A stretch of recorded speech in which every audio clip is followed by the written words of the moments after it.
ñamde wonna ɗi hatu e ko yuwa ko yuwa alladu ha mayi hen ene harmi ñamde wama akala sabu e ko congoji ñaami illa ma zakkaytum ɗegal fof ene karmi ñamde sona hen ko kirsuɗon so ɗeɗɗima ha ɗima ko hirsama noon hankkadi ene ñaame walla yani jogori maade hirsama gila mayani ene ñaame ko kañƴe fof kala ko hirsa tan hittiri wonki mayani taw ene ñaame wama dubiha ala nusubi e ko hirsana sanamuji hirsa pour sanam hirse sanam e mbanno noon kamɓe so kirsi ƴetta ƴenno ɓe ndufa e sanamuji he kala ko waɗana noon ɗum ene harmi ñamde wanta saksimu ene peccirton bil aslami e kure mbaɗen kure so kural kaari yalti kanko jeeyi naggam so kural kaari o yalti on jeeyi naggam ɗum no wadde noon de ene harmi so ɗum wayi kono wori ni zalikum fisgun ɗum ko faasigagal yaltude ɗeftare ene harmi allah wi alyawma hannde yeeyi sallina piptima waade bonnu dine mon hankadi dine mon hankadi yettima nokku ganduɗa hankadi hefe ɗamin ɗo ma mbaw firtudino o ɓe ɗamtini hankadi ɓe ɗamtini waade firtudino hankadi ɗum noon fala tahshawhum woto kuleɓe wahshawni kule kam min allah woto kule hefe ɗaɓɓe kule kam woto kaɗo wadde poɗɗo wadde dine moɗon alyawma hande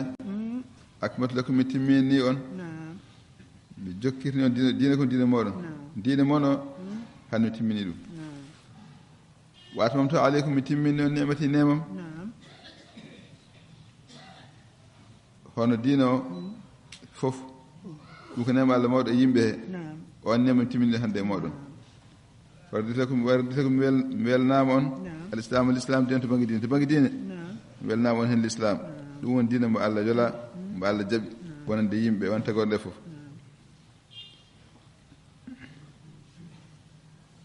diine l'islam woni won ɗum ɗo ɗe jamiroje eɗe kale heddade hen pamno ɗurra kala noon ƴoyñaɗo ay haalno haala gueɗe karmuɗe daguiɗe o nannore e nder hen noon kaɗo haala wonde fof ko gotum kala ƴoyñaɗo noon fi mahmasatin e nder heegue joni heeɗi ha woni so ñamani tan jogori ko mayde hen gayre muta jana fillita taw joni yadani hen e bakkat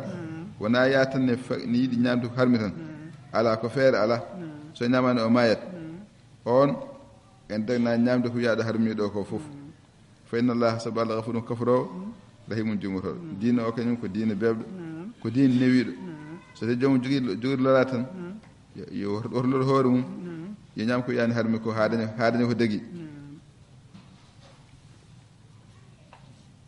yasalunaka eɓe namdoma mada uhilla lahum holko ɓe dagnana to banggue ñamde holko ɓe dagnana ɓuur wiɓe uhilla lakum ɗibat kala gueɗe ceni labɗe eɗon oɗon dagnana ɗumen kala ko seni ko laaɓi oɗon dagnana wama allamtum minal jawarihi wama allamtum eko jangguinɗon hunde jangguinɗon minal jawarihi dadduji jangguiniguel raddude ha guel wawi kala ho guel raddi oɗon dagnana ɗum guila e dawaɗi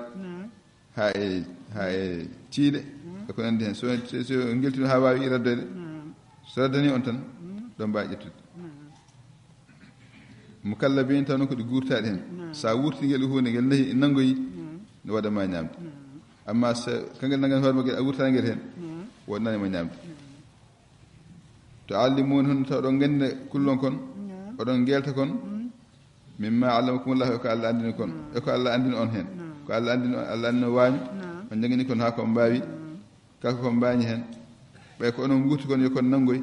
so kon nangi ko onon jeeyi fakulu ñaame mimma amsakna aleykum ko kon nanggani on so tawi ngel nangi ha ngara tan ñaam sa yi ngel fuɗɗi ñamde noon ganda wona angel nanganno wadde woto ñamde hen kadi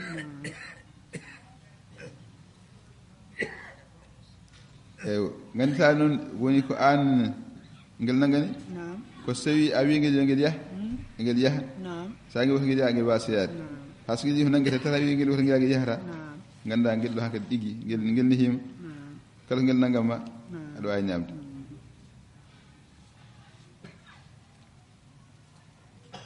wadkur ismallahi alayhi ñamtude hen inde Allah so andira ngel so mbi ngel mbiyon bisimillahi kala ngel nangi hankadi bo mbino bisimilah hay sinno maayi a tawi maayi no waɗama ñamde ɓay kay ngel fuɗɗaki ñamde kay wattaqullaha nentude Allah noon inna allaha sabu Allah sari'ul hisab ko jaawɗo hasbore hay hunde kadi o yejjita al yawma hande uhilla lakum at-tayyibat kala geɗe cenniɗe laaɓɗe on dagnanama ɗumen wa da'amul ladina utul kitaba ñamri yimɓe adnaɓe so ñamri yahude en e nasara en hilla lakum en dagani on ko daganna ko ñamɗere mabɓe en dagani on ñamde wa da'amukum ñamde moɗon hillu lahum en daganiɓe kamɓen ko ñamata ko en dagani ko ñamata ko en dagani on wal muhsanatu e rewɓe sangiɓe rimɓe minen muminata julɓe rewɓe julɓe en dagani on wa muhsanatu kadi rewɓe kadi julɓe melu uti kadi min gabli ko adnaɓe defte ko addi on ɓe hono yahudi en e nasara en yimɓe ahlu kitabe en rewɓe mabɓe en dagani on julɓe rimɓe ɓe noon rimɓe mabɓe ɓe en dagani on en dagani on resde men ida ataytumuhunna so tawi ko on gaddaniɓe ujurahunna tengeji mabɓe taw muhsinina ko on sangiɓe taw wona waɗoɓe khidme gayre musafin o gona jinoɓe wona hulloɓe jinayagal taw ko dewgal gongere gonga walama takhdi akhdanin wona nangoɓe hen khidnuji sukaɓe suka makko taw wona ɗum batton wa man yakfur bil imani kala koye jeddude liman ko liman yamiri ko e ko haɗi ko jeddowo ɗum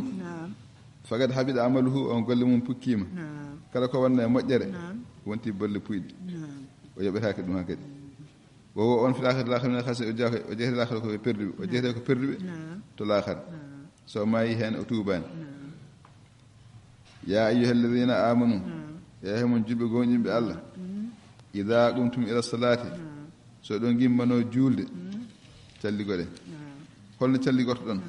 faghsilu aydiyakum faghsilu wujuhakum culmoɗe jeesmo loote jeesa mon ɗe yeeso tuggude ɗo leeɓi ngoye fudde ɗo leeɓi hoore haa less wokkude e tuggude nufuru haa nufuru ɗum woni yeeso ɗo ne waɗɗi loote waydiyakum e juuɗe mon ila mbaɗa fe tuggude peɗeli cegeneji haa yetto folon tungru ɗum woni waɗilode juuɗe he wamsahu bi ru'usikum momon ko e moɗon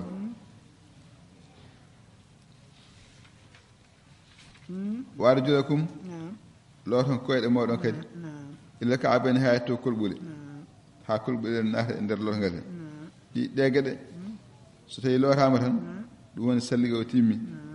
on sa puɗɗo julde jom woto juul taw salligaki wayin kuntum junuban so non jomum wonde janaba fadda hade mon lootoyade hade mon juuloyde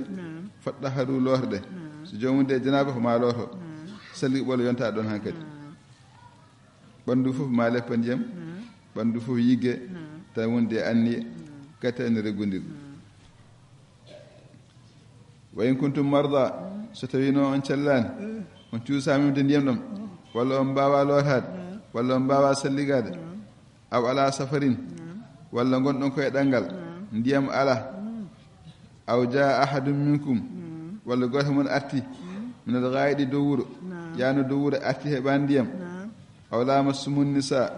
walla memodiri e rewɓe kono noon keɓani ndiyam famtojiri ma ndiyam heɓaki jomum heɓaki ko salligi ɗum ɗo fof foti hamma musa il ɗeyiban tamaɗe leydi laamdi leydi ndi ittata taƴere nde kono yowat ɗum ha mbawa julde tamɗe leydi laamdi leydi ndi holno tamata kañum ne famsahu bi wujuhikum wa aydikum minhu moome jees mon e juuɗe mon tan juuɗe ɗe haɗo sammere jungo nde haaɗi ɗo ɗum farilo o ɗon ha fronto ko sunna jeese ɗe e juuɗe ɗe momete leydi ɗum woni taamuye ma yuridullahu Allah muyani yejal alaykum fawde e dow moɗo min haji ɓittende Allah muyani fawde on tampere ala hen ko weeɓi ton yiɗan on walakin yuridu kono o yittan yiɗa heri ko laɓɓinde on sa wiye o momoga leydi ndi wona ha hamno e mon wona ha ɓittinde ala ko ha laɓɓina on leydi ndi itta noon toyeji ɗi tajre nde waɗanno e mon ɗi ha mbawon julde wala yutimma ni'matahu alaykum kadi ha timminnema koye dow moɗon nema newye o sabu dino ko newaade makko waɗi sa heɓani ndiyam yatamo walla hayɓine wasa ligade sabu awde rafi yatama mbasa ligade mbasa lorde hoore ma ɗum fof ko nema Allah e dow meɗen la'allakum taskunu meɗon manta Allah e ko Allah waɗani on ko wadkuru ciftore nematallahi nema Allah aleykum e dow moɗon hono l'islam ko nema Allah mawɗo ciftore o nema wa mithaqahu e ahadi makko alladi ndin ahadi wasaqakum bihi nde holnuɗon e muɗum aadi ndi gaddane Allah ndi ciftore ndin aadi hol ndin ɗegotum tumani mbiɗon ɗa sallah sallam ne mbaɗɗen makko mo baya mbiɗon sami'na wa aɗana minnani min jaaɓi ay o minnani min jaaɓi tasko ɗemo de kala ko Allah wi yata ko on namɓe ko on jaɓi kala ko Allah haɗi yata ko on namɓe ko on jaɓi sabu noon mbin ɗon min mani hibbana kala ko min jiiɗi min gañi fof kala ko mbiɗa min nani emin keddi hen wattaqullaha nentode Allah e firtude aadi ni ɗon inna allaha Allah koye alimu ko gandu bidata sudi kone becce omo andi kone ɓerɗe mon hay ko jomum miijoto ko omo andi so jomum wayli tan omo andi hay so jomum haalani ala ko haala so haali ha golli dentode firtude aadi o so gadiri banggue Allah nangue hen hatiɗe ya ayyuhalladhina amanu e hemon gonɗinɓe Allah kunu qawwamina lillahi gone daraniɓe Allah e hakkeji Allah shuhada bil qisdi seedeji e dow nunɗal e dow goonga gone settotoɓe goonga wala yajrimannakum woto bakkodin on sana'anu qawmin sabu añde yimɓe ala allah ta'dilu haade on ha mbason nunɗude pour yimɓe ɗo gañi ɓen tan so bonde ko heefereɓe walla ɓe bonnani on tan rew on woni sababu ha ceɗɗo fenani dow mabɓe ala to mbaɗen noon neɗa sinno ko gañoma a yiyana ko gañoma sa filti seeɗade ke seeɗo e dow makko seetto goonga rente settade fenani dow makko ƴeydilu nunɗe huwa agarude tawa ɗum ɓuuri ɓadade kullol Allah nunɗude nde ɓuuri ɓadade kullol Allah noon gonen nunɗuɓe wattaqullaha ndente Allah wasa nunɗude inna allaha sabu Allah khabirun ko kumpiriɗo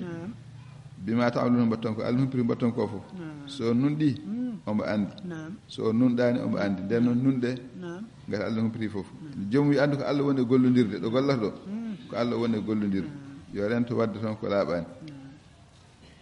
wa'ada Allahu alladhina amanu wa amilu salihati Allah ne fotani ɓen gonɗinɓe golli golleji moƴƴi on fotni ɓen fotata moƴƴere holɗum lahum maghfiratun waji en jogui yaafuya en jogui haf kafrangal waji e jobdi mawdi en jogui yaafuya e jobdi mawdi hono aljannaji walladina kafaru wa kadzabu bi ayatina ɓen noon fennuɓe noon yedduɓe Allah wa kadzabu bi ayatina penni ayaji amen ɓen holko keɓata ulaika ashabul jahim ɓen ko yimɓe jahim yimɓe jeygol ɓe ya ayyuhalladhina amanu e hemo gonɗinɓe Allah udkuru ciftore nematallahi nema Allah aleykum e dow moɗon ciftore ko Allah onno moƴƴereji oɗo aya saabi ɗum ko hen la sara so yalti kanko e sahaba makko e pay asfan e wolde zi anmar woni wolde zatir riqa e ɓe gari ha tisbar ɓe juuli ha gasi ewa hefre ɓen ne ƴeewɓe eɓe juula ha ɓe gasni hefre ɓe mbi en duppi ɗo juulande ɗon ponɗi yande maɓɓe ɓe mbi muñe julon are yeeso nde ɓurni hay bawiɗama e ɓiɓɓe maɓɓe wona taksano so nden so yonti pade haane so fayi julde on saha janna e maɓɓe on saha kisa Allah nder hen aatu khawfi jippi so jula yo pecco ɓe jula ɓe pada wiyama kadi ko nda sallallahu alaihi wasallam arino bani ko redata ne wonde Abubakar e Umar e Ali o ñaagoɓe omo namdoɓe ñamande ewa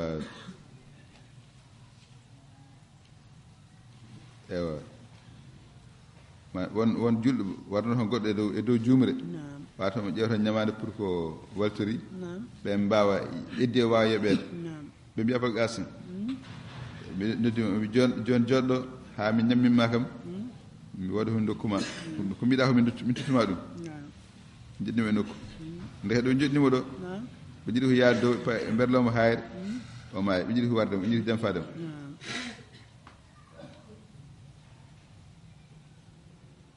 ɗo jooɗi ɗo sina juuri ari makko haalnimo ɓe jalti bowal ɓe jon ɓe jiiti ɓe gandini ɓen ɓe jiiti ko ɓen pewjanno ko ɓe jinno ko wardemo ndekete ɗo jooɗi ɗo hankkadi noon woni aadi o firtima matan Allah no aldandiri ɓe ɗo ni ɗum Allah yimɓe ciftor gueɗe kadi ne kaala hen goɗɗe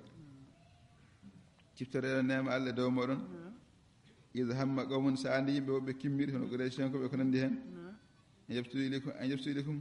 fortude e mon aydihim juuɗe maɓɓe jinno wadde min jinno fawde mon juuɗe yidde warde on walla gañde noon walla ko nandi hen fa kaffa aydihim ankum o nangi juuɗe maɓɓe ga moɗon haade ɓe wawde wadde koɓe jinno wadde ko Allah o reeni on ha jalto hen taw on mbaɗaka on gañaka ɗum noon ciftere on nema Allah e dow moɗon wattaqullaha nentude Allah gandu Allah ne wonde mon kalɗo mbaɗum wonde wa Allah fetaka julɓe e bakkil Allah tan neɗɗo e rento pour hulde goɗɗo ha mbasade poɗɗade ko banggue Allah ha wattu hakkille ma foye Allah ƴoñoɗa Allah ko laaɓi mbawa wadde ko poɗɗa wadde ko sadakallahu alazim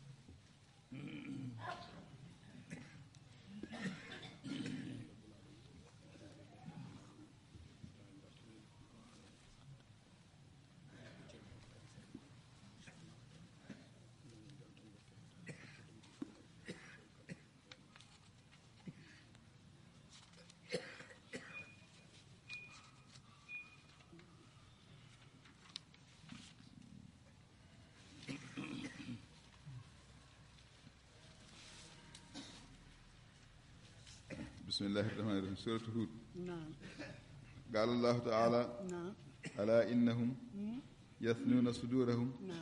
ليستخفوا منه ألا حين يستغشون ثيابهم يعلم ما يسرون ما يعلنون إنه عليم بذات الصدور ألا إنهم كم بكي هي فرب يثنون صدورهم يقولون أن بتشاب ليستخفوا منه بلا يشيلوا جوم يدينه belno suuɗo woto yiyeede ala hinde sawsonno thiyabahum hayde ɓe cuddoto cuncooɓe ɗi hay ɗon yaalama Allah en anndi masirmaani ko cuɗe ko peñinte fof matan suuɗaade nde jarani hay sinno joomum suddima nder bajju waɗi fof ko miijjoto toon ko Allah en anndi ala ko haalno ko waɗi bool ko innahu alim dati Allah ko gandu ko ne becce o mandi ko ne ɓerɗe yimɓe سئل ابن عباس رضي الله عنهما عن هذه الآية فقال أناس كانوا يستحيون أن يتخلوا فيفضوا إلى السماء وأن يجامعوا نساءهم فيفضوا إلى السماء فنزل هذه الآية رواه البخاري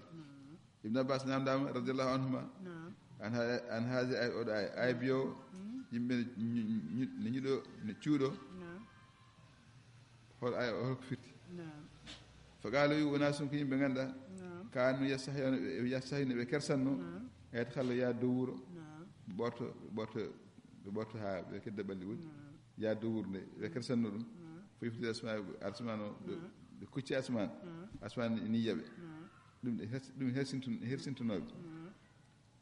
way jaamoni saahum walla gondere e mabɓe taw cuddaki fifde asman kadi huccere asman ɗum e kersanno ɗum fasa haade ay o wiiɓe kala nani mbawi waade fof gootum suuɗade wa suuɗade fof foti Allah Allah ƴeewa fof قال الله تعالى وهو الذي خلق السماوات والأرض في 6 أيام وكان عرشه على الماء جبلوك يكون أحسن عملا الله هو الذي كان كوني من عندك خلق السماوات والأسمان نوجي والأرض دي في 6 أيام بل جاكم الله تدي أسمان عند بل جاكم وكان عرشه على الماء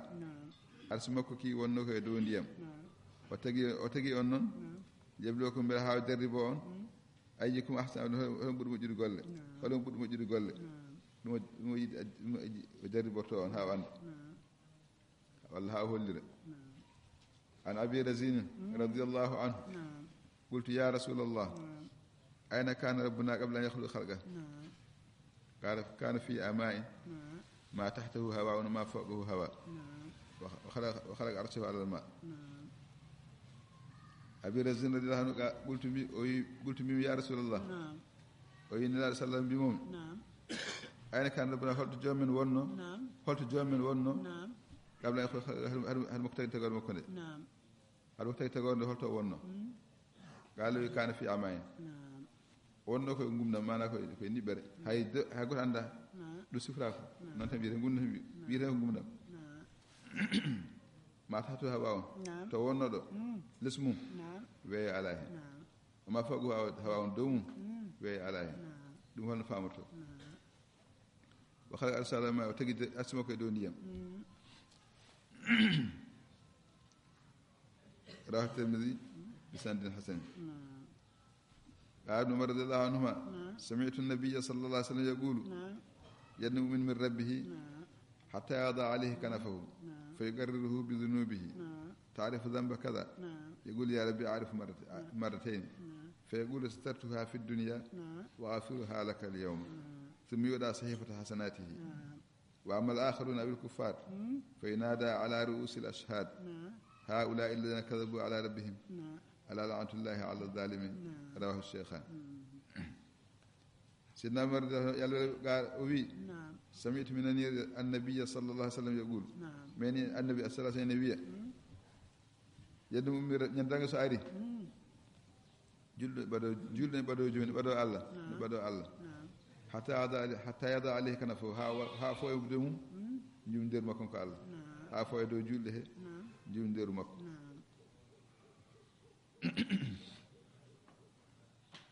فيقرره بذنوبه وقرنا من بكر مكو ورفر ها جلdo قرro bakri jum ha yetigi ko wadi ko anda wadi ko boni kan halka dum tigi Allah yawma ta'rifu dhanba kaza adani bakat mani jon yaqul ya rabbi a'rif mbi andi kay labdi jom yonon labdi mbi andi kay fegol Allah yawma bakare ngal mawnon Allah yawma starta fi dunya surni bakari aduna a wadi hadani mbadi bamma mojo bamma pewdo sabu surima mo hollani be bakar ma on wa ghafir halaka aliyam hande mi yafa bakar yafi ma sumi yidal roke sahifat hasanati kayit mojjireji makko di ka momtam o roke se kayit mojjireji makko o faare aljannati wa amal akhiru be ngona julbe ay ko faralu yu hefrebe be kanyum fayinada be nodde jomu nodde ala rusul ashhad e do ko e seedeji be wiye ha ulal den kazu bala wiye ko be do ngoni fennobe e Allah be ngoni fenbe do Allah be ala antullah ala zalimi yo kuddi Allah won e toñabe mana wati yurmi Allah badobe be nay faare jengo raw sheikhan عن أبي موسى رضي الله عنه أبي موسى عن النبي صلى الله عليه وسلم قال إن الله ألكي ليملي للظالم ومن تونيو جون ود بن واسع هنراد جوم ها جوم سنهوردنا توبه سيادنا توبه يهات هاون حتى إذا أخذوا هاون سننجدهم كم كالله لا يفتو بچيتاكم هكذا so nangi dum buccita ko wana joomu boodama yalla dande hen summa gara jangi non wakadhalika akhdhu rabbika idha akhadha qura wa hiya zalimatun inna akhdha alimun shadid wakadhalika hon non akhdhu rabbika jomi ko ni jomi nangirta wuro so nangi dum ida akhdaga so nangi gure نعم وهذا من تكو تونج سني غوتا en toni نعم inna akhdahu alimun shadid nangol makko galde wona ko musgal wona ko tisgal gure tonde so nangide nanga musat tisat lahu shaykhan wa tirmidhi النبي هريرة رضي الله عنه النبي صلى الله عليه وسلم قال سيدنا أبو هريرة لهم ويا النبي صلى الله عليه وسلم يرحم الله ولودا يا لير مولود لا كان يأوي إلى ركن شديد سبوينه هاني دم الدنيا بقيمي جو تين ويا الله أو يا لير مو ولا أمجينا جو تين ولا لبس في السجن سم ويسين وانا كسو ما لبث يوسف هنا كسره دبجير نورنا لا جفت يمين سويا من أرني رفتن عن سيدنا يوسف عليه السلام نعم وسكان كسر نعم ما هو دبجير نعم nde onodda pour o yaltinede نعم o wi ala yo jomum yahraw ha namdo lamɗo o نعم holno reɓɓe holko reɓɓe mbi e makko نعم oy kon sinno kanko wonno jiiɗe mo kesso so wiyam yo ar o fota wi namdo gono yaha tan o yalta tan min jaɓa tan nodduɗo tan raw cheikhan ayni masudi radiallahu anhuma seydna ibnu masudi allah welɗum anna jam won waji goto asaabe min atin ɓula tan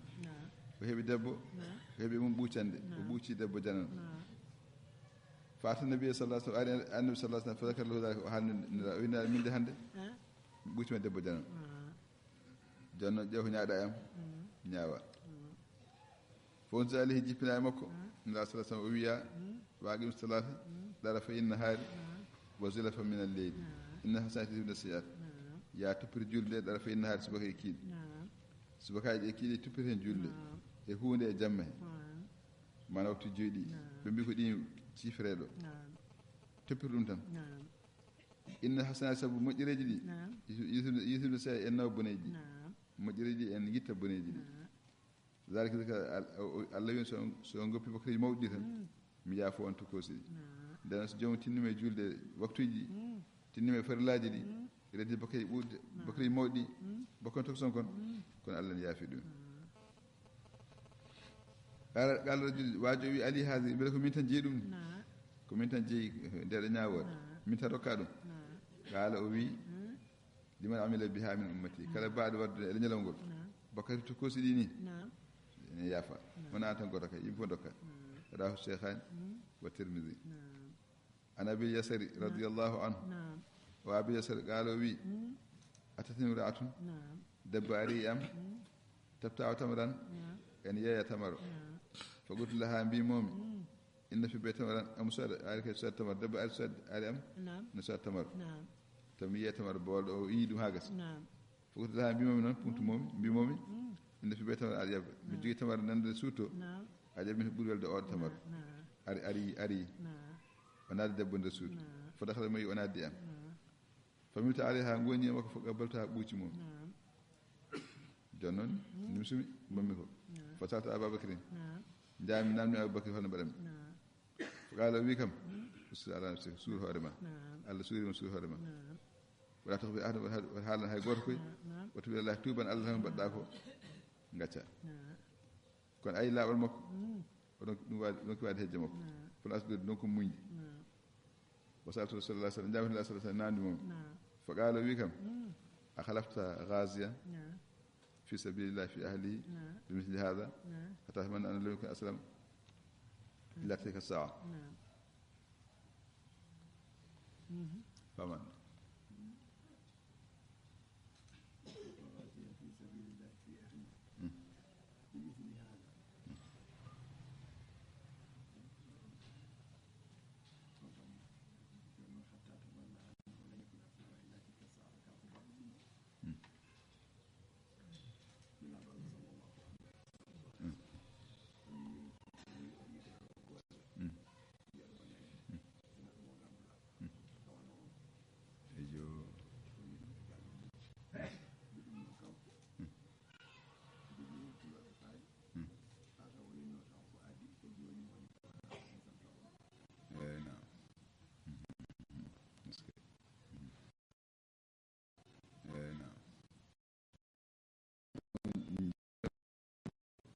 dem fa bakani nimsa ha ma hanin taw kefere mo da jongoda tubde dum de jongoda tubde ha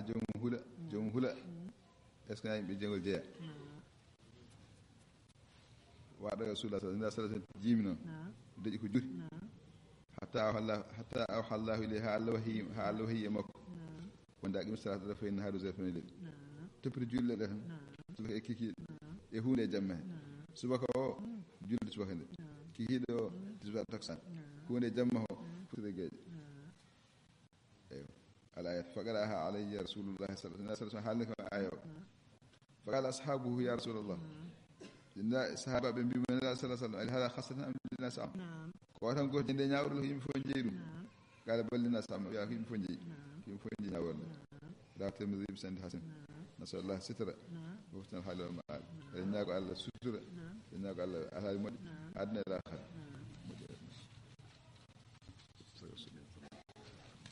فاتحة صلاة الفاتحة